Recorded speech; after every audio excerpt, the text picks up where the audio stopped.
ክርስቲያን ጨርሰናል። ሰባቱ አብያተ ክርስቲያን ብዙ ነገር ተምሬያለሁ በግሌ። ሁላችን እንደተማርን ተስፋ አደርጋለሁ። ታሪካቸውን ልንተነትን ፈልገን ሳይሆን ከነሱ ከድካማቸው ልንማር ነው። ክብር ለኢየሱስ። እና እንግዲህ ከዛ ከተማርን በባለፈው ሳምንት ምንድነው ያልነው? የዳነ ሰው የዳነ ክርስቲያን እና ያልዳነ ክርስቲያን አለና የዳነ ክርስቲያን ባህሪ አየን። እነዛ ተነስተን ዛሬ ያልዳነ ክርስቲያን ልንነበር ይቅርብን።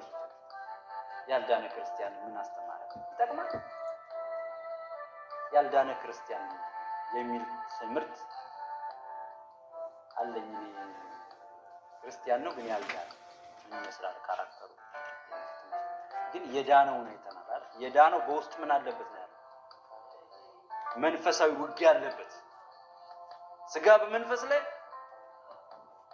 ስጋ በመንፈስ ላይ መንፈስን በስጋ ላይ እርስ በርሳቸው ይቃወማሉ። ሐዋርያው ጳውሎስ ድኖ እያለ ምንኛ ጎስቋላ ሰው ነኝ እስኪ ድረስ እስኪማረር ድረስ በውስጡ ምን ነበረበት? ውጊያ ነበረበት። ባይድን ኖሮ የስጋውን ፈቃድ ነው የሚያደርግ። ግደል ሲለው ይገላል፣ ብላ ሲለው ይበላል፣ ጠጣ ሲለው። አሁን ግን ሌላ ነገር ገባ ወደ ውስጡና ልክ አይደለም የሚል ነገር ስለገባ ምን ሆነ? ጦርነት አለ። ተዳን ብዙ ጊዜ አድርግና ታድርግ የሚለው የእግዚአብሔር መዝገብ በውስጣችን ስላለ ጦርነት አለ። እሱ ለግላችን ኮንፈርሜሽን የእግዚአብሔር መንፈስ ከመንፈሳችን ጋር ይመሰክራል ከሚለው ውጭ በውስጣችን ትግል ሊኖር ያስፈልጋል። ፐርፌክት አይደለንማ። ፐርፌክት ስላልሆን ሁሉ ጊዜ ስጋችን በመንፈሳችን ላይ መንፈሳችን በስጋችን አንዳንዴ ሪግሬት አድርገን ምን ጸልየው ምን ናለቅሰው ምን ሆኖ ነው? ክልና ማን ጸጸት ከሆነ ራሳችንን ማንወቅስ ከሆነ ልክነን እያልን የምንቀጥል ከሆነ የመዳናችን ምልክት ግን መንፈሳችንና ስጋችን ሁሉ ጊዜ ምን ያደርጋሉ? ጦርነት አለ። እንደዛ እንደሆናችሁ አስባለሁ። ከሆነ ስራ ቦታ ላይ በስሜት የሆነ ነገር ካደረጋችሁ በኋላ ተሳሳታችሁ። ምን አድርጉ?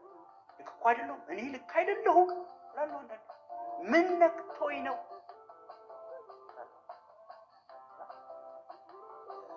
ያ ጤንነት ነው። ክብር ለእግዚአብሔር።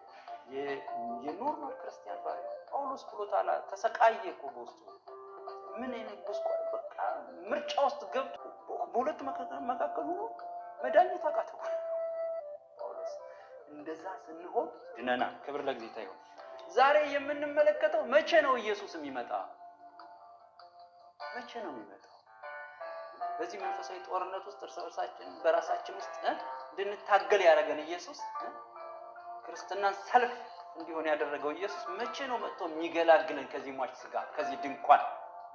የቆሮንቶስ ጻፊ እኮ ስጋዊ ድንኳን ከብዶን ይላል ጳውሎስ እና ከዚህ የሚገላግለን መቼ ነው? በምሳሌ መስሎ መጽሐፍ ቅዱሳችን ላይ ይነግረናል። እና ዛሬ እንደ ኖህ የጥፋት ዘመን ኢየሱስ ይመጣል በሚል ርዕስ ነው። እንደማን የጥፋት ዘመን? እንደ ኖህ የጥፋት ዘመን ኢየሱስ ይመጣል። ኢየሱስ መቼ ነው ወይም እንዴት ነው የሚመጣ? ሁለቱም ጥያቄ በአንድ ላይ አጣምሮ ይመልሳል። እንደ ኖህ የጥፋት ዘመን ኢየሱስ ክርስቶስ ይመጣል። እንጸልይ። ቆመን እያነበብን ይህንን ቃል ከዛ በኋላ እንጸልያለን። ማቴዎስ ምዕራፍ 24 ከቁጥር 36 እስከ 44 ስለዚያች ቀንና ስለዚያች ሰዓት ግን ከአባት ብቻ በቀር የሰማይ መላእክት ቢሆኑም ልጅም ቢሆን የሚያውቅ የለም። የኖህ ዘመን እንደነበረ የሰው ልጅ መምጣት እንዲሁ ይሆናልና።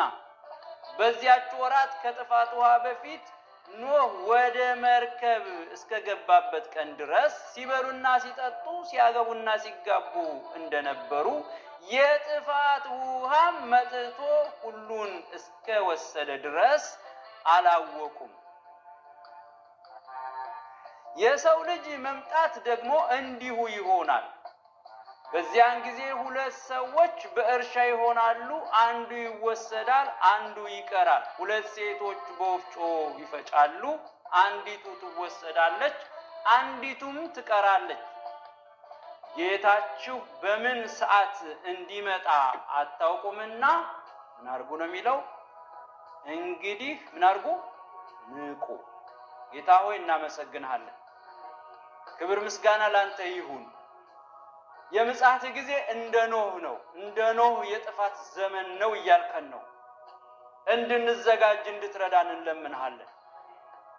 ይህ ያነበብነው ቃል እንድናስተውል እንዲረዳን፣ የዛሬው ትምህርት እንድናስተውል እንዲረዳን እንድታግዘን እንጸልያለን። ጌታ እግዚአብሔር አምላካችን ሆይ መዳን በግል ነውና በጅምላ አይደለምና እያንዳንዳችን መጠንቀቅና መንቃት እንድንችል እንድትረዳን እንጸልያለን። ይህንን ቃል የሚሰሙ ጌታ እግዚአብሔር ሆይ በተለያየ በዩቲዩብ ቢሆን በግል ሼር አድርገናቸው ቢሆን የሚሰሙ ሰዎች ሁሉ ከዚህ ቃል ጌታ ሆይ እንዲጠቀሙ እንጸልያለን። ጥንቃቄና ንቃት እንዲሆንላቸው እንጸልያለን። ክብር ሁሉ ላንተ ይሁን በጌታ በኢየሱስ ስም አሜን። ክብር ለእግዚአብሔር ይሁን። ጌታ ኢየሱስ ክርስቶስ ይመጣል። እንዴት ይመጣል? እንደ ኖህ ዘመን፣ እንደ ኖህ የጥፋት ዘመን ምን ይላል? ይመጣል። ክብር ለእግዚአብሔር። ማቴዎስ ቀኒቱን ምን አትሉ ማለት አታውቁ። በመጀመሪያ ቀኑ ስፔሲፊክ ቀኑ በዕለት ደረጃ በቁጥር ደረጃ ምን አይልም፣ አይታወቅም። እንደውም ሲያከብደው መላእክትም ልጅም ቢሆን ምን አይልም። ምን ማለት ነው? አንዳንድ ጊዜ የስነ መለኮት ጥያቄ ከባድ ነው። ልጅም ቢሆን አያውቅም ሲል ክርስቶስ ሁሉን አዋቂ ነው። አምላክነቱ አንዱ እኮ ኢየሱስ ክርስቶስ ምን መሆኑ ነው? አምላክ ነው ኢየሱስ ስንል እኮ የአምላክ ባህሪ አለው፣ አትሪቢዩት ኦፍ ጋድ አለው እያልን ነው አይደል? ኢየሱስን ከአምላክ ባህሪ አንዱ ደግሞ ሁሉን ምን ማድረግ ነው? ማወቅ ነው። እዚህ ላይ ግን ልጅም ቢሆን አያውቅም። እንዴት አያውቅም? ምን ማለት ነው? ሙስሊሞች እዚህ ጋር እኮ ይጠይቁናል። አያውቅም ይለዋል። ስለዚህ አምላክ ሳይሆን ሰው ነው።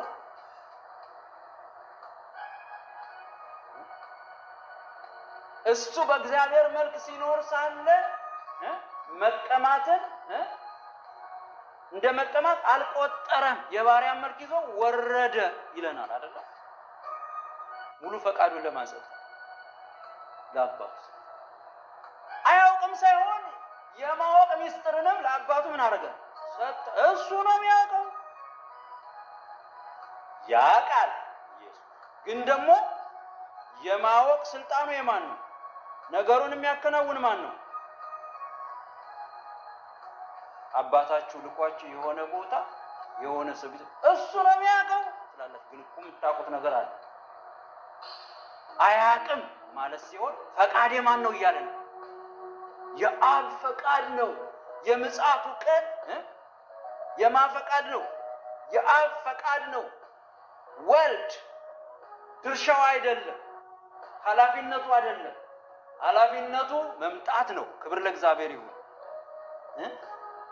ስለ ሥላሴ ስታጠኑ በጣም ልንረዳው የሚገባ ነገር የአብ የወልድና የመንፈስ ቅዱስ ሚስጥር ሊገባን የሚገባ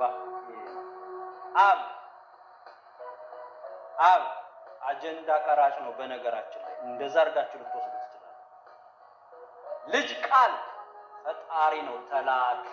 ሁሉም ግን ፈጣሪ ናቸው። መንፈስ ቅዱስ ውበት ሰጪ ነው፣ አጽኚ ነው። ምድር ፎርም አልነበራትም። በፍጥረት ውስጥ የሥላሴ ተግባር እኩል ድርሻ አለው። በድነት ውስጥ እኩል ድርሻ አለ። ልጁን ክርስቶስን ማን ላከው? አባቱ ላከው። ኢየሱስስ ተላከ። አብ ላኪ ነው፣ ወልድ ተላኪ ነው፣ መንፈስ ቅዱስ ቤተክርስቲያን ናት። እኛ ስንድን የሥላሴ ውጤት ነው። የሥላሴ አማኞች የሆነው አብ ልጁን ሰጠ፣ ልጁም ተሰጠና ዋጋ ከፈለ።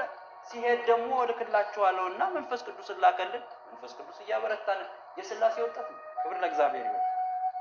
አያችሁ፣ ስርዓት ያስተምረናል የእግዚአብሔር ሕልውናና ማንነት በራሱ። ኢየሱስ ክርስቶስ ሲላክ መጥቷል። ከቅድስት ድንግል ማርያም ተወልዷል። ቃል ፈጣሪ አብርሃም ሳይወለድ የነበረ እንደዛ ነኝ እኮ ነው ያላችሁ አይደለም እንዴ? እኮ አብርሃም ሳይወለድ ነበርኩኝ፣ አልፋ ነኝ ኦሜጋ ነኝ፣ ሙቼ ነበር ተነስቻለሁ፣ አልፋ ኦሜጋ ሁልጊዜ የሚኖር ኗሪ ነኝ፣ መለኮት ነኝ። ይሄ መለኮት ግን በሚደንቅ ሁኔታ ፈቃዱን ለአባቱ ይሰጣል። ስራ እየሰሩ ነው። እስኪ አሜን በሉ። ስራ ነዋ፣ ቀልድ አይደለማ። መለኮታዊ አሰራር ነዋ። የሚድነው አምሳላቸው የሆነው ሰው ነዋ። ስለ ሰው ጉዳይ በጣም ትልቅ ሚስጥር አለ። ሰውን እግዚአብሔር ይወደዋል። ከዘፍጥረት ጀምረን ያየነውን ነገር እንዳትረሱት። እንዲበዛ የፈለገው ሰውን ነው። ብዙ ተባዙ፣ ምድርን ሙሏት፣ ሙላት፣ እግዚአብሔርን የሚመስል እንዲሞላ፣ ኪንግደም ኦፍ ጋድ እንዲሞላ፣ ሲያመልጠው እየተከተለ ኪዳን ሲገባ በመርከብ የተወሰነውን ሲሰውር ሲያረግ ዘር ሲመርጥለት፣ አቤት እግዚአብሔር። ከዛ አልሆን ሲለው ራሱ መጣ ልጁ ነው። ሰው በጣም ነው ፍቅሩ ዲካ የለው፣ እንለካው አንችልም እግዚአብሔር። ስለዚህ ኢየሱስ ክርስቶስ ምን አለ? ይሄ የአብ ፈቃድ የአብ ፕሮግራም ጌታ ይባላል እንጂ አያውቅም ማለት አይደለም። ፕሮግራሙ የማን ነው ማለት ነው? የአብ ነው። አብን ነው ወልድን ወደ ምድር የሚልከው እንጂ ወልድ እግዚአብሔር ነው ራሱ ያውቃል። ጌታ ይባላል። ስለሚያውቅ እኮ ነው ሁኔታውን አብራራ እኮ። እዛ በኋላ የማያውቅ ቢሆን እንደ ነው የሚሆን እያለ እያብራራ እንዴት ነው የሚሆን እያለ ሲጠይቁት የጥፋት ውሃ በምድር ላይ እንደመጣው እንደ ኖህ ዘመን ነው የሚሆን እያለ አያውቅም እንዴ? አያውቅም። ስለሚያውቅ እኮ ነው እያብራራ ያለው። ሰፊውን ነገር ነው እንደውም ያብራራው። ግን የዚህ ሁሉ ፈቃድ የማን ነው? አበቀ። ክብር ለጌታ ይሁን። ለሰውም ይነገራል፣ ለሰውም አይነገራል። ለመላእክትም ይነገራል። ስለኛ መዳን ራሱ መላእክት ተደነቁ ነው የሚለን አንደኛ ይደነቃሉ። እንዴት ነው ሰውን ያዳነው እግዚአብሔር ብለው ይህንን ነገር ለማየት ይመራመራሉ። ታውቃላችሁ፣ ተደንቀው ነቢያት ተናገሩላቸው። እንደዚህ ልጁን ላከ ብለው አንደኛ ጴጥሮስ ምዕራፍ 1 ላይ ስታዩ በጣም መላእክት ይህን ነገር ለማየት በጣም ይመራመራሉ፣ ይደነቃሉ። ለሰው ያለው ክብር ለእግዚአብሔር ይሁን። ስለዚህ አንዳንዱ ነገር ለመላእክትም ዝግ ነው፣ ለሰውም ልጅ ዝግ ነው። አሰራሩ የእግዚአብሔር ነው። ከእውቀትም ከፍለን እናውቃለን። ጌታ የተባረከ ይሁን። ስለዚህ ኢየሱስ ፈጽሞ አያውቅም ማለት አይደለም፣ ያውቃል። እንዳውም ወደ ታች ሲያብራራ እያየን ነው። ግን የዚህ ሁሉ ጥቅል ሐሳብ የማን ባለ አጀንዳው ማን ነው? ኢየሱስ ለአብ ፈቃዱን ሰጥቷል። በደህንነት ስራ ውስጥ ስሙ ይባላል። ቀኒቱ እንግዲህ እንደዛ ናት። እንግዲህ የጥፋት ውሃ ሲመጣ እንደ ኖህ ዘመን ነው ማለት ምን ማለት ነው? እንደ ኖህ ዘመን ነው ማለት ወገኖቼ፣ በመጀመሪያ ሰው አገር ሰላም ነው ብሎ እየኖረ ነው ኢየሱስ የሚመጣ ማለት ነው። ጌታ እንዴት ይመጣል? እንደ ኖህ የጥፋት ዘመን ይመጣል። እንዴት? ሰው አገር ሰላም ነው ብሎ እየሰራ እየወጣ እየገባ እየበላ እየጠጣ እየተጋባ እየተፋታ ስራ እየፈለገ እየተማረ እያስተማረ ንግድ እየሄደ እያተረፈ እየከሰረ ምንም ጫ የሚል ነገር ሳይኖር ሁሉ በያለበት እየሆነ ለምሳሌ አሁን ፓይለቱ ወደ ስራ ሄዶ ባለፈው ብለናል ፕሌኑን እያበረረ ባቡር ሰራተኛውን ባቡር ውስጥ እያለ ባለባሱን ባስ እያለ ነጋዴው እየነገደ የሚከስረው እየከሰረ ገዥ እየገዛ ሻጭ እየሸጠ የምድር ሲስተሟ ሳይቋረጥ ክረምት በጋ እየሆነ የኖህ ዘመን የጥፋት ጊዜ የሆነው እንደዛ ነው። ሁሉም እየነገደ እየበሉ እየጠጡ ነበር እኮ ነው የሚለው። ይበላሉ፣ ይጠጣሉ፣ ይዘፍናሉ፣ እንደፈለጉ ይሆናሉ፣ ይጨፍራሉ። ኃጢአተኛ ወደፊት ኃጢአትን ያድርግ፣ ጻድቅም ወደፊት ጽድቅን ያድርግ ነው የሚለው መጽሐፍ ቅዱስ። እንደዛ እየሆነ ጌታ ኢየሱስ ምን ይላል? ሳይቋርጥ እርጉዟ እየወለደች እያማጠች ሁሉ ተግባር ምንም ሳይዛባ ኖርማል ሆኖ ቢሮ ሰራተኛው ቢሮ ውስጥ ቁጭ ብሎ ዳኛው ፍርድ ላይ ቁጭ ብሎ ፍርድ እያጣመመ ፍርድ እያስተካከለ ስራው ላይ ሆኖ ሌባው እየሰረቀ ተሰራቂው እየተሰረቀ ደብዳቤ እየደበደበ ተደብዳቤ እየተደበደበ ሁሉ ኖርማል ዛሬ እንደምታዩት እየሆነ ኢየሱስ ይመጣል። እንደዚህ እየሆነ ነው የጥፋት ዘመን የሆነው። ቀላያት ከላይ የተከፈቱ ከታችም የፈነዱት ሁሉ ኖርማል ሆኖ ጠዋት ተነስቶ ሰው ፊቱን ታጥቦ ቡናውን ጠጥቶ ወደ ስራ እየሄደ እያለ የጥፋት ሆኖ ልክ እንደዛ ይሆን ኖርማል ሆኖ ልጆች ትምህርት ቤት እንደሄዱ የጥፋት ውሃ እንደሆነው እንደዚሁ የጌታ ምጽአት ይሆናል። የሆነ ሰው ከቤተሰብ ቫኬሽን እንደሄደ ሳይመለስ የጥፋት ውሃ እንደሆነ የጌታ ምጽአት ይሆናል። ሁልጊዜ የምናደርገው ነገር እየሆነ ነው የሚሆነው። ሌላ የተለየ ነገር የሚሆን ነገር የለም። ጌታ እንዴት ይመጣል? ኖርማል ላይፍ እየተኖረ እያለ ጌታ ኢየሱስ ክርስቶስ ይመጣል።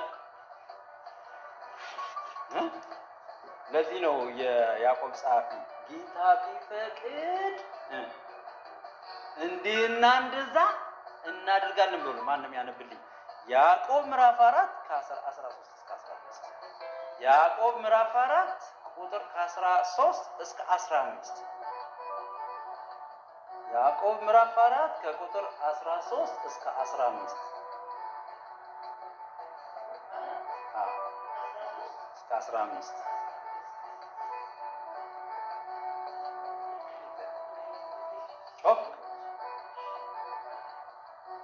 አሁንም ዛሬ ወይም ነገ ወደዚህ ከተማ እንሄዳለን፣ በዚያም ዓመት እንኖራለን፣ እንነግድማለን፣ እናተርፍማለን የምትሉ እናንተ ተመልከቱ፣ ነገ የሚሆነውን አታውቁምና ሕይወታችሁ ምንድን ነው? ጥቂት ጊዜ ታይቶ ኋላ እንደሚጠፋ እንፋሎት ናችሁና። በዚህ ፈንታ ጌታ ቢፈቅድ ብንኖርም ይህን ወይም ያን እናደርጋለን ማለት አሜን። ጌታ ቢፈቅድና ብንኖር አንተ ነጋዴ አሜሪካ ሄጄ እንደዚህ አደርጋለሁ የምትል በመርከብ ጭኛ ይመጣለሁ የምትል ካርጎ ወደ አገር ቤት እጭናለሁ ወይም ደግሞ ከዚህና ወደዛ ነግዳለሁ የምትል የዓመት እቅድ ያለ የዓመት ፕላን ያለ ስራህን በስርዓት እየሰራ ያለ ጌታ ቢፈቅድ በል እግዚአብሔር ቢፈቅድና ብኖር የዛሬ ዓመት ቤት እገዛለሁ በል። ጌታ የተባረከ ይሁን። እግዚአብሔር ቢፈቅድና ብኖር የዛሬ ዓመት ሰርጌን አደርጋለሁ በል። በራስህ እንዲህ አደርጋለሁ አትበል። አንተ የምታደርገው የለም፣ ሪስክ ላይ ነው ያለው። ጌታ ኖርማል ስራ እየተሰራ ስለሚመጣ ጌታ ቢፈቅድ በል። ክብር ለእግዚአብሔር። ፈቃድህን ለሱ ስጥ። አንተ ባለ ፕላን ሰው ብዙ አጀንዳ አለው አይደለም። እዚህ ላይ እኮ እንደውም የሚለው እንደንፋሉ ልትተኑ ትችላለህ። ጌታ ባይመጣም ልትተኑ ትችላለህ። ባለ ትልቅ አጀንዳ የሆነ ሀገር ሄዶ የሆነ ካምፓኒ ሊከፍት እያሰበ ሰውየው ሊተን ይችላል። ጌታም ሊመጣ ይችላል። ስለዚህ ቅዱሳን ክርስቲያኖች የጥፋት ውሃ እንደሆነው የጌታ ምጽአት ስለሚሆን ጌታ ቢፈቅድና ብንኖር በሉ ይርዳን እግዚአብሔር። ጌታ ቢፈቅድና ብንኖር በዚህ ዓመት እስከዚህ ዓመት ተምሬ ዲግሪዬን ይዛለሁ፣ ዶክትሬቴን ይዛለሁ በል። ዶክተር መሆን ሳትሆን ገና ሳትጀምረው ጌታ ሊመጣ ይችላል። ገበሬ ሆይ የዘራኸውን ሳታጭደው ገና የዘር ጊዜ ሳይደርስ ጌታ ሊመጣ ይችላል። ጌታ ቢፈቅድና ብንኖር እዚህ ቦታ ላይ እንደዚህ አይነት አዝመራ አዘምራለሁ በል። ጌታ የተባረከ ይሁን። ጌታ ቢፈቅድና ብንኖር 2026 ብዙ ፕላኖች አሉ። ጌታ ቢፈቅድና ብንኖር ጌታ ሊመጣ ስለሚችል ልክ እንደ ጥፋት ውሃ ባለ ብዙ ፕላኖች በመርከብ ጓዛቸውን እንደጫኑ የኖህ መርከብ ብቻ ስታሸንፍ ሁሉም ሰምጠዋልና መርከብ አይኖርም ብላችሁ ታስባላችሁ? በዛ ዘመን በኖህ ነው የተጀመረው መርከብ። ያው እንግዲህ መርከብን ስራ ነው ያለው። መርከብ የሚባል ነገር አለ አላለውም። የኖህ መርከብ ግን ውሃውን አሸነፈች። ለእግዚአብሔር የእግዚአብሔር መንግስት ታሸንፋለች። ጌታ እንደዛ ሳይመጣ ብዙ ፕላን ያለው ወይ ጌታ ቢፈቅድና ብንኖር በል ኢየሱስ እንደ ኖህ የጥፋት ውሃ ይመጣል። ኢየሱስ ነው የተናገረው። ክብር ለእግዚአብሔር ይሁን። እንዴት ነው የሚመጣ?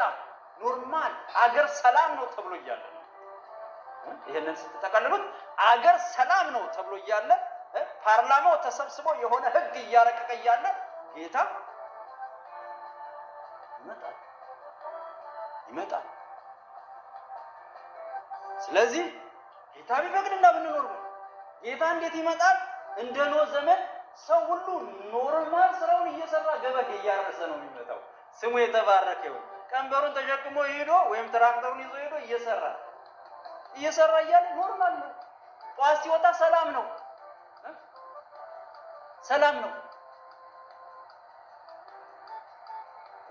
ኢሳይያስ ውስጥ ነው አይደል? መሬትን እንቅፋት ይመታታል፣ አደናቅፋት ትንገዳገዳለች።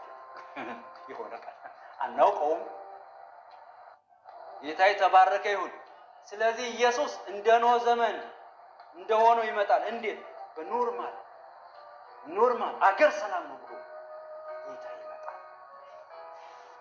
በሁለተኛ ደረጃ ጌታ እንዴት ይመጣል እንደ ኖህ ዘመን ስንል ሰው ሁሉ ንስሐ ሳይገባ ሊመጣ ይችላል።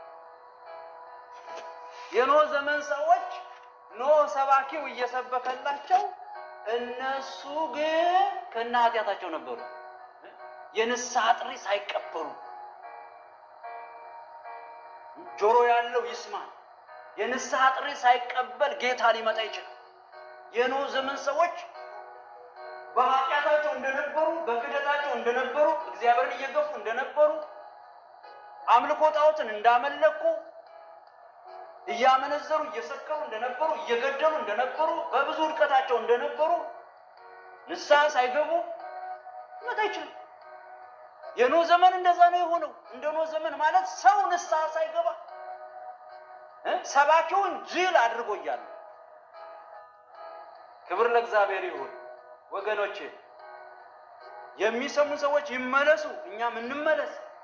እነ ጥፋታችን ጌታ ሊመጣ ይችላል። ገና ነው እያል ሰላም ነው እያል በደረቅ ምድር እንዴት አንተ መርከብ ሰረ ጅል ነህ እንደ እየተባለ ኖህ። እነሱ ግን የሚፈልጉትን እያደረጉ እያጭበረበሩ እያምታቱ ጌታ ምን አለ? ሰሚ ሆይ ንስሐ ሳትገባ ጌታ ሊመጣ ይችላል። ጌታ እንዴት ይመጣል? እንደ ኖህ ዘመን ሰው ከነበደሉ በበደሉ እየሮጠ በማጭበርበሩ እየሮጠ በአድማው እየሮጠ በተንኮሉ እየሮጠ በሴራው እየሮጠ በውድቀቱ እየሮጠ ጌታ ይመጣል። እንደ ኖህ ዘመን ማለት ያ እንደ ኖህ ዘመን ማለት ያ እርኩሱ እየረከሰ ጌታ ምን ሊል ይችላል? ሊመጣ ይችላል። ዘፍጥረት ምዕራፍ 6 ላይ ቁጥር 5 ላይ ስትመለከቱ እግዚአብሔር ተጸየፈው። ምንም ተጸየፋት። ጌታ እንዴት ይመጣል? እንደ ኖህ ዘመን ሰው በውድቀቱ እንዳለ ይመጣል። አመፀኛው እያመፀ ይመጣል። ዛሬ የንስሐ ጥሪ ይጠራል። ለሚሰሙን ሰዎች የሆነ የፀሐይ ትኩሳት የሚጠብቁ ከሆነ የመብረቅ ነጎድጓድ የሚጠብቁ ከሆነ የሆነ ነገር እንዲነገር የሚጠብቁ ከነ ኃጢአቱ እያለ ነው የሚመጣው። ከነ ኃጢአቱ እያለ ከነ ጥፋቱ እያለ ከነ በደሉ እያለ ከነ ተንኮሉ እያለ በቸርች የለ በውጭ የለ በውስጥ የለ ሴራ እየሰራ እያለ ይመጣል ጌታ። ስለዚህ ከሴራ መመለስ የመዳን ቀን መቼ ነው? አሁን ነው። አንድ ጽሑፍ ሳነብ ከምን ጋር እንዳገናኘት ታውቃላችሁ? ይሄን ነው ከሎዶቅያ ቤተክርስቲያን። ሎዶቅያ ደግሞ እኛ ዘመን ቤተክርስቲያን ነው። በቸርች ኤጅ ስትመደብ የትኛው ላይ ናት? በሯን እንደዘጋች ጌታ ሊመጣች ሳትከፍት፣ ወንድሜ በሩን እንደዘጋ ሳይከፍት ጌታ ሊመጣ ይችላል። የደም ገንዘብ እየቆጠረ ጌታ ሊመጣ ይችላል። እኔ ብዙ ተምሬበታለሁ። ከነ በደላችን እንዳይመጣብን ጌታ፣ ከነ ውድቀታችን እንዳይመጣብን ጌታ፣ ንስሐ ሳንገባ እንዳይመጣብን ጌታ፣ የንስሐ ጥሪ ሳንቀበል እንዳይመጣ ጌታ፣ ኢየሱስ ያድናል የሚለውን ሰዎች ሳይቀበሉ እንዳይመጣ ጌታ። እኔ ለወንድሞቼ በኦርቶዶክስ ላሉ ሁሉ ይህን መልእክት ማስተላለፍ ፈልጋለሁ። ኢየሱስን እያወቁት አዳኝነቱን እያወቁት ሳይቀበሉት በመልአክት እንደተኩት እንደተከራከሩ አማላጅ አይደለም እንዳሉ እንደተጫወቱ ኢየሱስ ይመጣል። እንደ ኖህ ዘመን ነውና የሚሆን እንደገፉት ኢየሱስ ይመጣል። ክብር ለእግዚአብሔር ይሁን። ስለዚህ ምን ያስፈልጋል? ክርስቶስን ለሚገፉ ለማንኛውም የእምነት ድርጅት የእምነት ጉዳይ አይደለም፣ የሃይማኖት ጉዳይ አይደለም፣ የህይወት ጉዳይ ስለሆነ ጌታ ባለህበት ሆኖ ስለሚመጣ ንስሐ ገባ ያስፈልጋል። ለሙስሊሙም ሳያስበው የቂማ ቀን ስለሚመጣ ኢሳ ስለሚመጣ ኢሳ ነው ይፈርዳል የሚለው ቁርአን ነው። መቼ እንደካደው እንደገፋው አያድንም እንዳለው እንዳሽቀነጠረው ኢሳ ግን ይመጣል። ክብር ለእግዚአብሔር ይሁን። ስለዚህ በጊዜ መሰብሰብ ያስፈልጋል። እንደ ኖህ ዘመን ኖህ ቁርአን ላይ አለ። የኖህ ዘመን ጥፋት በሳይንስም አለ፣ በመጽሐፍ ቅዱስም አለ፣ በቁርአንም አለ። ብዙ የኛ ሀገር አማኞች ሙስሊምና ክርስቲያን ስለሆኑ ነው ይህንን የምናገረው። ክብር ለኢየሱስ ይሁን። እንደዛው እንደሆን እንደገፋ ነው እንዳሽቀነጠር ነው ኢሳ አልመሲህ የመርየም ልጅ ሊፈርድ ምን ይላል? ይመጣል። መቀበል የማፋንታ ነው፣ የኛ ነው። እግዚአብሔር አምላክ ይርዳል። በፕሮቴስታንት ቤተክርስቲያን ነው ወንበዴ ሆኖ እየቀጠለ ያለ ማለት ካለ ቸርችን ለቢዝነስ እየተጠቀመ ያለም ካለ እንደዛው እንደሆነ ነው ኢየሱስ ሊመጣው። እንደዛው እንደሆነ በኖህ ዘመን እንደዛ ነው የሆነው። እግዚአብሔር አምላክ ይርዳን ወገኖቼ። በዓለም በውድቀት በጥፋት እንዳለች ነው የሚመጣው። ቤተክርስቲያኖች እየተዘጉ እያሉ ኢየሱስ ዘጊውም አዘጊውም ስራቸውን ተግባራት ክፋታቸውን እያደረጉ ጌታ ምን ይላል? መምጣቱ አይቀርም። በነገራችን ላይ የዳኑ ጥቂት 8 ነፍሳት ይላል። 8 ሰው ብቻ ነው በምድር ላይ የነበረ ያን ጊዜ አይደለም። ኖህና ቤተሰቦቹ ብቻ ናቸው እንዴ? ብዙ ይጠፋል። እግዚአብሔር አምላክ ይርዳል። በግል ንስሐ እንድንገባ ይርዳል። በሶስተኛ ደረጃ ፍርሃ እግዚአብሔርን ሰው እንደናቀ ጌታ ይመጣል። ሕግን እንደናቀ ጌታ ይመጣል። ክብር ለእግዚአብሔር ይሁን። እግዚአብሔር የለም እንዳለ በክህደት ውስጥ እንዳለ ፕሮፖርሽን ሆኖ ተፈጥሮ ሰው እንዴት ፕሮፖርሽን ሆኖ ተፈጥሮ ከየት ነው የመጣው ብሎ አይደነግጥም። የምንቀመጥበት ወንበር እንኳን የሆነ የእንጨት ሰራተኛ አለው አይደለም እንዴ? ዲዛይን አድርጎ ሰው እንዲቀመጥ እንዲደገፍ እንዴት በሚገርም ፕሮፖርሽን የተፈጠረ ሰው እንዴት ፈጣሪ የለኝም ይላል? እንዴት ፈጣሪውን ይክዳል? ከራስ ፀጉራችን እስከ እግር ጥፍራችን እንኳን ዲዛይኑ የሚያምር ነው፣ ለየት ያለ ነው።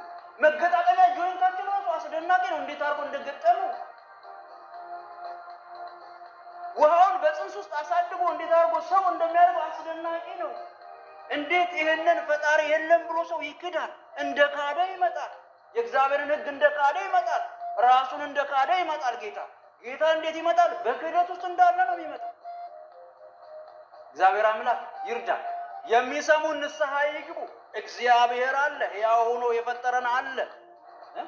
ሰው የተፈጥሮን ሕግ እንደ ካደ ይመጣል።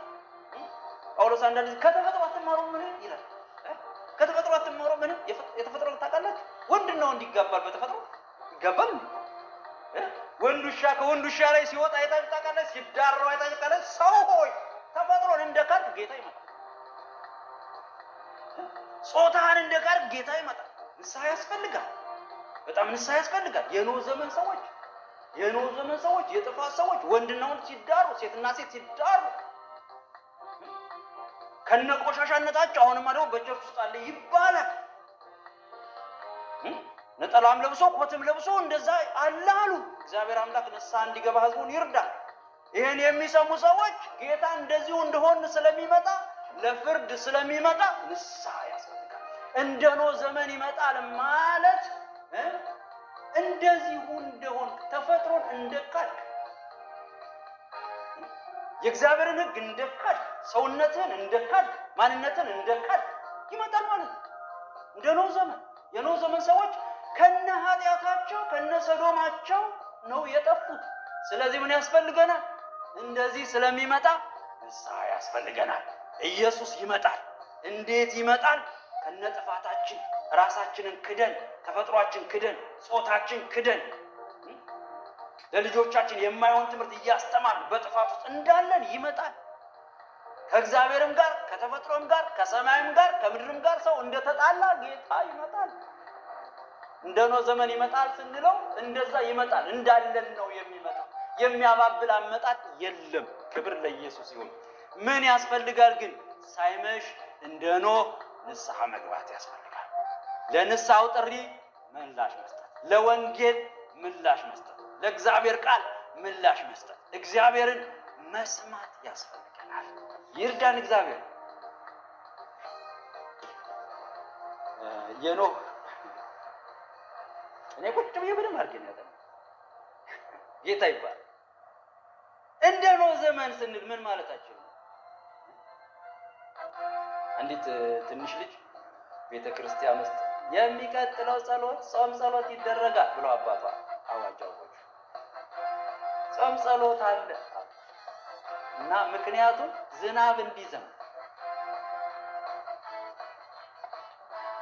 እንዲዘንብ የሚቀጥለው ዓርብ እና ሚጣ ቁጭ ብላ የቤተ ክርስቲያን ሽማግሌ ናቸው። ቁጭ ብላ ሰጣ እዛ እቤት ሄደው የሚቀጥለው ዓርብ ወደ ጾም ጸሎት ሲሄዱ ከኋላዋ ላይ እየተከተለች አባዬ ዕቃ ረስተሃል። ምን ዕቃ ረስተሃል? ምን ረሳህ? ምን ጸልየው ለምንድን ነው? እንዲዘንብ ጃንጥላ ያዝ ሙስታል እንዲዘንብ ከጸለይ ዝናብ ምን ይላል? ይዘንባል። ሜትሮሎጂ ባይናገረውም ዝናቡ ምን ይላል? ይዘንባል። የጸሎት ጉዳይ ስለሆነ የኖህ ዘመን ጥፋት ሜትሮሎጂ አያውቀው። የአስትሮሎጂ ጥናት ተመራምሮ አላገኘው። ዝናብ የሚያዘንቡ አስትሮይዶች አሉ ይባላል በምድር ዙሪያ ዝናብ ወደ ምድር እንዲዘንብ የሚያደርጉ እዛ ላይ ያለውን አይተው ነው ተመራምረው ነው ሳተላይቶቹ ዝናብ ይዘንባል የሚሉ ነው። እነዛ አስትሮይዶች ወይም ደግሞ የከዋክብት አይነት መሰሉ እነሱ ውሃ አይቋጥሩ በኖህ ዘመን የሚታወቅ ነገር የለም። ግን ቀላያት ምን አሉ? ከፈቱ፣ ተነደሙ። ከታች ከላይ ሜትሮሎጂ ያላወቀው ሳይንስ ያልመረመረው የከዋክብት አጥኚው ያላወቀው የምድረ ከርስ ተመራማሪው ያላወቀው ሳይንስ ሊደርስበት ይችላል። የጌታ ምጽአት እንደዛ ነው። ክብር ለእግዚአብሔር። አውት ኦፍ ኮንትሮል ነው። ከሳይንስ ከሳተላይት ውጭ ዓለም አያውቀው። እንዴት ይመጣል? አያውቀው። ማስረጃ የላቸውም። አንድ ነገር ብቻ ይላሉ። ምድር በ2060 ልትጠፋ ትችላለች፣ ጌታ ሊመጣ ይችላል የሚል መላምት ተናግረዋል። መላምት የራሱ የሆነ ካልኩሌሽን ሊኖረው ይችላል፣ ግን አያውቁትም። እስኪ አሜን በሉ። የኖህ የጥፋት ዘመን አይታወቅም። እንዴት ከላይ ይነደል ከታች አይታወቅም። ጌታ እንዴት ይመጣል? እንዳልታወቀው የኖህ ዘመን ተመራምረው በማይደርሱበት ሁኔታ ኢየሱስ ይመጣል። ለዚህ ነው ግራ ገብቷታል። የጌታ ምጽአት እንኳን ሳይንስ ልጅም ሰውሮታል። አያውቀው ማለት ልጅም ሰውሮታል። ክብር ለእግዚአብሔር። ይሄ ሚስጥር ነው። ሰው የሚሞትበትን ቀን ካወቀ እኮ በቃ በዛች ቀን አንድ ደቂቃ ሲቀር ንስሐ ይገባል። ማሞኝ ነው። ጌታ ሆሊ ላይፍ እንድንኖር ነው የሚፈልግ። ሆሊ እንድንሆን ነው የሚፈልግ። ገልጠ ነው እንድንኖር ነው የሚፈልግ። ህይወትን ኤክስፔሪየንስ አድርገ ነው እንድንኖረው ነው የሚፈልግ። መቼ ይመጣል? የኖህ ዘመን እንዳልታወቀው የጌታ የኢየሱስ ምጽአትም በምድር ሳይንስ አይታወቅም። የተሰወረ እንደሆነ ምን ይላል? ይመጣል። ዜና ሳይነግረን ይመጣል። ሜትሮሎጂ ሳያስረዳን ይመጣል። አስትሮሎጂ ሳይገልጽልን ይመጣል። ማርስ ላይ ሆኖ አየነው ሳይሉ ይመጣል። እንዴት ይመጣል? ድንገት እንደዛ ይመጣል። ስለዚህ ምን ይሻላል? አንባቢ ይዘጋጅ። ክብር ለኢየሱስ ይሁን። ጆሮ ያለው ይስማ። ኢየሱስ እንደ ኖህ ዘመን ይመጣል። ስራ እየሰራን ነው የሚመጣው። በድንገት ነው የሚመጣው። በምንም ምርምር ሊገኝ አይችልም። እንደ ኖህ ዘመን ከእውቀት ውጭ በሆነ አመጣጥ የወጉት ሁሉ ምን ያደርጉታል? የተባረከ ቀን። አሜን። የተባረከ ቀን። የወጉት ሁሉ ያዩታል። እኔ ግን አየር ላይ ሆኜ ነው የማየው። ሃሌሉያ! አየር ላይ ሆነን ነው የምናየው። ተዘጋጁ። የምድር ወገኖች ሁሉ ምን ይላሉ? ዋይ ዋይ ይላሉ። እዛ ያድርሰን ወገኖች። ለዚህ መጸለይ ያለብን። ለዚህ ከንቱ ዓለም ወገኖች መወሰድ የለብንም። እግዚአብሔር አምላክ ይርዳል። የወጉት ሁሉ ያዩታል። ድንገት ያየዋል። ሃሌሉያ! ድንገት በድንገት ይታያል ኢየሱስ። አስደናቂ ነገር በሰማይ ይሆናል። ድንገት መብረቅ በምስራቅ ወጥቶ ወደ ምዕራብ እንደሚበርቅ ድንገት ይሆናል። ሰው ሁሉ ስሩን ይሰራል። ያኔ የሚከሰተው አንድ ነገር፣ ሰዎች ይጠፋሉ። እኔና እናንተ እንጠፋለን። ክብር ለጌታ ይሁን። እንጠፋለን ማለት ከምድር እንሰወራለን። ስሙ ይባረክ። ሁለት ሰዎች በእርሻ ላይ ሆነ ማዶና ማዶ፣ ሊቦ የሚባል ሀገር አለ። ሊቦ ገደል ነው፣ በጣም ገደል ነው። እና ገበሬዎቹ ሲያስሩ ወገብ ታስረው የሚያርሱት ሚስቱ ትመጣና ስፔሻል እና ገበሬው ቢያርስ ሲሄድ ሚስቱ ትመጣና ረጅም ገመድ አላት፣ ወገቡን ታስራ ላይ ከዛ ምን ታደርጋለች? በጭቃ ታስሮ ወገቡ ሲቆፍር ነው የሚል ግድግዳው ጋራው ማለት። ከዛ ማታ ትመጣና በጎነት ካረገችለት እንደው አጎት ደግሞ ታወጣውና ተወስደዋለች። እና ያማ ገር ሆኖ ሰው ይኖራል እና ይወዱታል ነገር የድንች አለ እና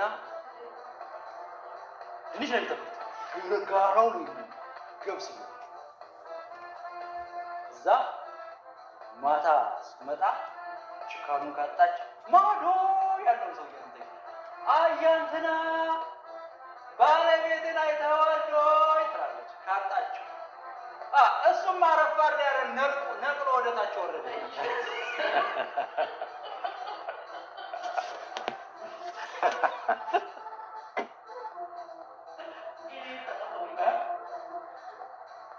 እንታጣለን የሆነ ጊዜ። ክብር ለጌታ ይሁን። ወደ ታች አይደለም ወደ ላይ ነው የሚሄደው። ስራ እየሰራን እያለን እየኮተኮትክ እያለ ሁለት ሰዎች ማዶና ማዶ፣ ሰውየው ለሞት ነው ወደ ታች ሄደ። አይዟችሁ እኛ ወደ ላይ ነው የምንሄደው። ምሳሌው እያልኳቸው አለ። ሁለት ሰዎች በስራ ላይ ሆነው የሆነው ሰውዬ እርሻ ላይ ቢጠፋ ሚስቱ ቢዘገይባት ሄዳ ጋሽን ላይ ተወት ወጣ ደር ጨርቁን ጥሎ ወደ ላይ ሄደ። ስሙ የተባረከ ይሁን። ምን ሆኖ ምን አውቃለሁ? ልብሱን ጥሎ ሲበራይ በኖርማል ተግባራችን ላይ ያለን ኢየሱስ ይመጣል። ሁለት ሰዎች ወፍጮ ይፈጫሉ። ሴቶች እንደምትጭ አንዷ ትወሰዳለች። ሁለት ሴቶች ቢሮአቸው ውስጥ ቁጭ ብለው ሁለት ሴክሬታሪ ፊትና ፊት ለፊት እየሄደ አንዷ ትሄዳለች።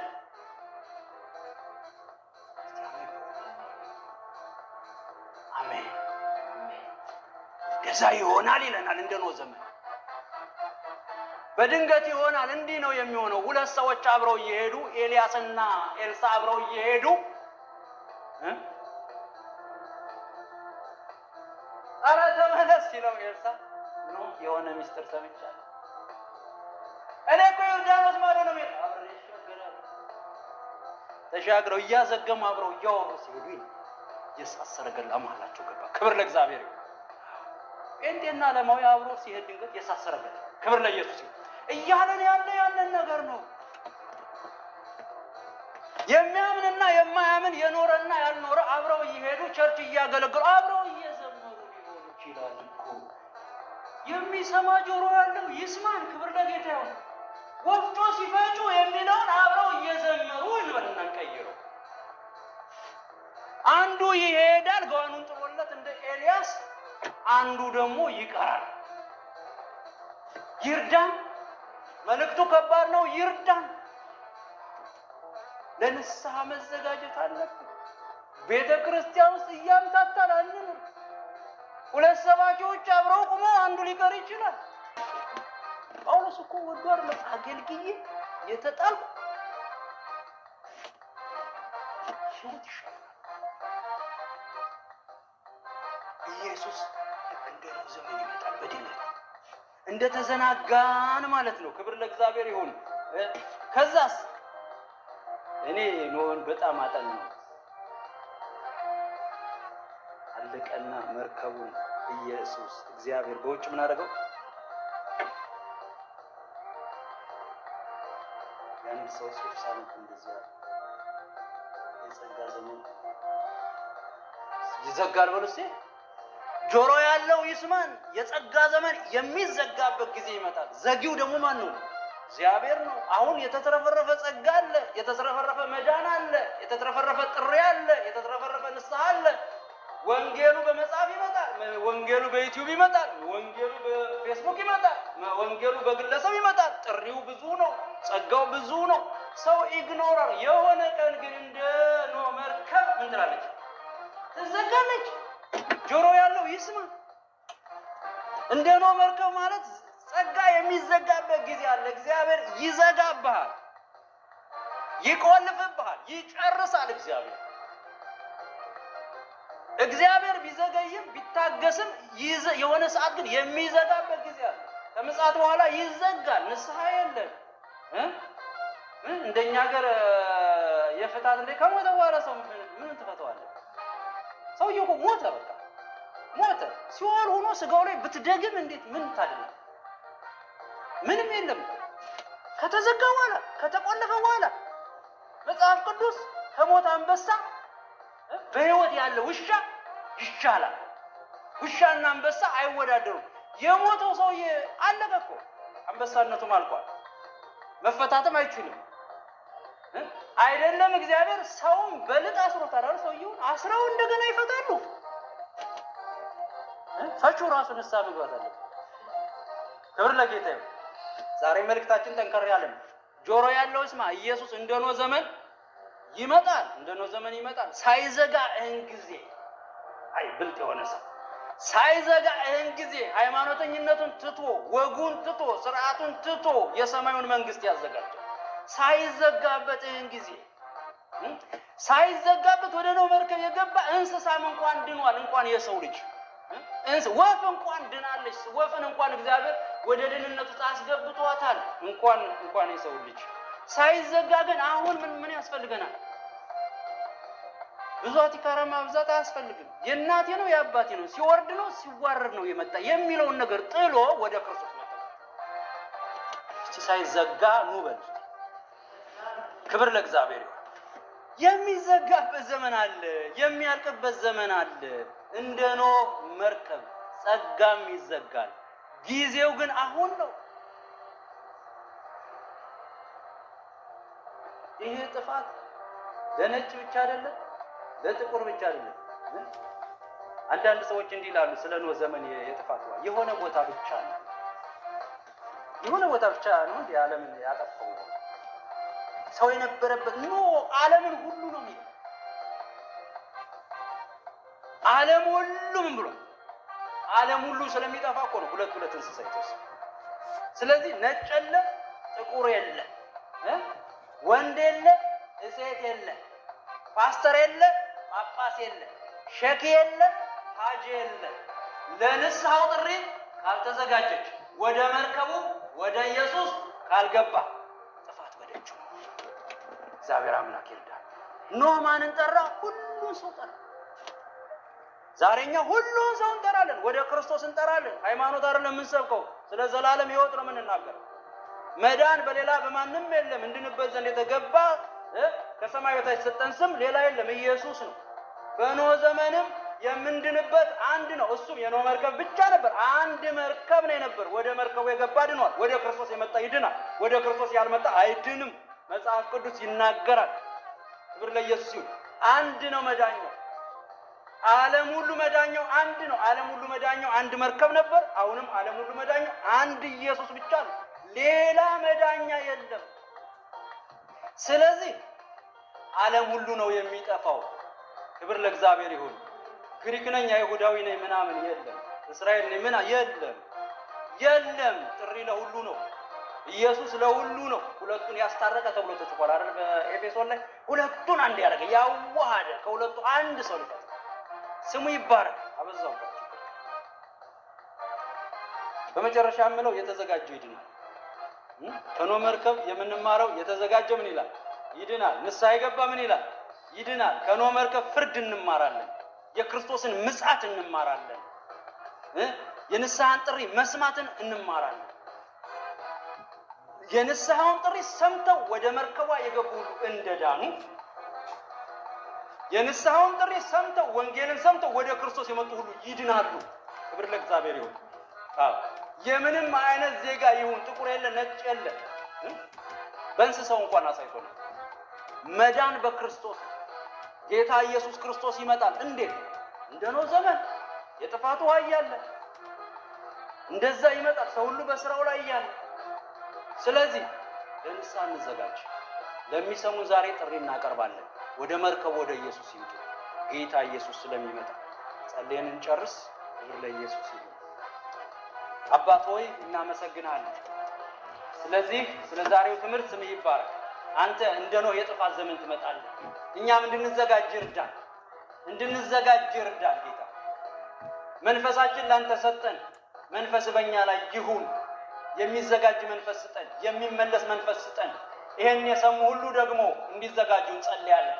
ይሄ ቃል ጌታ ሆይ በሚሄድበት ቦታ ሁሉ ብዙዎችን እንዲነካ፣ ለሕይወት እንዲያዘጋጅ፣ ለምጽአት እንዲያዘጋጅ በክርስቶስ ኢየሱስ እንጸልይ።